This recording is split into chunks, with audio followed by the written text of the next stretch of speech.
মাত্ৰ এটা mini laptop লৈ থিয়েটাৰে ঘূৰি ফুৰা যুৱকজন এতিয়া হাজাৰজন যুৱকৰ আদৰ্শ। যুৱকজনৰ এতিয়া মাহিলী উপাৰ্জন লক্ষাধিক টকা।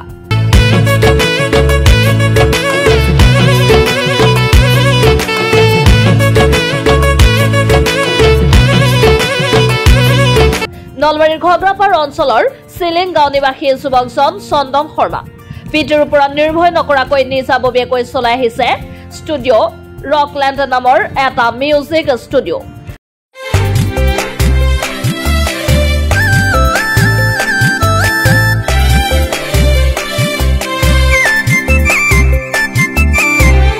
অনলাগত মোৰ মই তোৰ কবলে বুকুতে মোৰ থৈ তোৰ শুই যাবলে। মাত্ৰ ৭,০০০ টকাৰে এটা মিনি লেপটপ কিনি লৈ থিয়েটাৰে ঘূৰি মিউজিক বনাইছিল যুৱকজনে।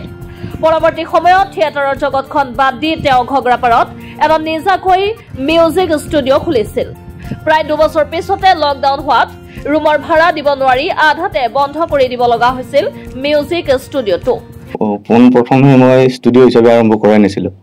মোৰ লগৰ এজন আছিল বাবু বুলি, তেওঁৰ পৰা এটা মই কম্পিউটাৰ কিনিছিলোঁ ৭,০০০ টকাত মিনি লেপটপ। সেইটো লৈ মই তেতিয়া থিয়েটাৰত কাম কৰি আছিলোঁ। থিয়েটাৰত কাম কৰি থাকোঁতে সেইটো লগত লৈ ঘূৰি থাকোঁ, লগত কীবৰ্ড এখন লৈ পেলাই। থিয়েটাৰৰ পৰা যেতিয়া আজৰি হওঁ তেতিয়া মই হেডফোন লগাই পেলাই শিকি থাকোঁ আৰু নিজে মই তেতিয়া গুৰু নাছিল কোনো, এনেকুৱাকৈ শিকি আছিলোঁ। শিকি যেতিয়া থিয়েটাৰ শেষ কৰিলোঁ তাৰপিছত মই ঘগ্ৰাপাৰত এটা ষ্টুডিঅ' খুলিছিলোঁ সৰুকৈ। তাৰপিছত ঘগ্ৰাপাৰত ষ্টুডিঅ' খোলাৰ পিছততো মোটামুটি ২ বছৰ হোৱাৰ পিছতে লকডাউন আৰম্ভ হ'ল। লকডাউন আৰম্ভ হোৱাৰ পিছত জানেই আৰু সকলোৰে অৱস্থা কেনেকুৱা হৈছিল। ষ্টুডিঅ' এৰি পেলাই বহুত কিবা কিবি বেলেগ কামত হাত দিব লগা হৈছিল। যুৱকজন সৰু থাকোঁতে দেউতাকে ৫০০ টকাৰে কিনি দিয়া তবলা জোৰেৰে আৰম্ভ কৰিছিল সংগীত যাত্ৰাটো। পিছলৈ চাকৰিৰ পিছত দৌৰি নুফুৰি নিজাববীয়াকৈ কিবা এটা কৰাৰ মানসেৰে নামি পৰিছিল সংগীতৰ জগতখনত। প্ৰথম মোৰ সংগীতৰ আৰম্ভণি দেউতাৰ পৰাই হৈছিল। কাৰণ মই যেতিয়া ক্লাছ 8ত আছিলোঁ তেতিয়া দেউতাই মোক তবলা এযোৰ কিনি দিছিল। তেতিয়া তবলাৰ দাম ৫০০ টকা আছিল। সেইযোৰ দেউতাই কিনি দিছিল মোক। তাৰপিছত আৰু মই দেউতাক খুজিব লগা হোৱা নাই একো। সংগীত জগতত নামি পৰা সকলো কথাই আজি মুকলিকৈ ক'লে যুৱকজনে।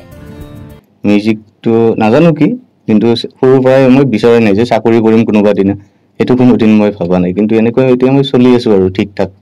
বহুত বেছি অসুবিধা হৈছিল তেতিয়া। জাষ্ট আৰম্ভ কৰিছিলোঁ তেতিয়া, মানুহৰ লগত চিনাকিও নাছিল বা সংগীতৰ ক্ষেত্ৰতো বহুখিনি কৰিব লগা মোৰ বাকী আছিল তেতিয়া। এতিয়াও আছে বহুখিনি, সংগীতৰ শেষ নাই বুলি কয় মানুহে, শিকিব লগা বহুত আছে বা আজীৱন শিকি থাকিব লাগিব। তথাপিও এতিয়া যিখিনি পাৰিছোঁ মানুহক দিবলৈ চেষ্টা কৰিছোঁ। কেনেকুৱা পাইছে সেইটো ৰাইজে জনাব। বেণ্ডত্ৰী এইটো ৰাইজে দিয়া এটা নাম আছিল। যেতিয়া আমি পৰাগ কলিতা, মই আৰু পাৰ্থ প্ৰতিমে একেলগে কাম কৰিছিলোঁ তেতিয়া মানুহে ৩জনক দেখি এটা নাম দিছিল বেণ্ডত্ৰী। সেই হিচাপে আমাক বহাগত অনুষ্ঠানখিনি কৰিবলৈ মাতিছিল। আমি অনুষ্ঠানখিনি কৰিছিলোঁ, কিন্তু অনুষ্ঠানখিনি শেষ হোৱাৰ পিছত কিছুমান মতমালিন্য অলপ হৈছে মানে সেনেকুৱা হোৱা নাছিল।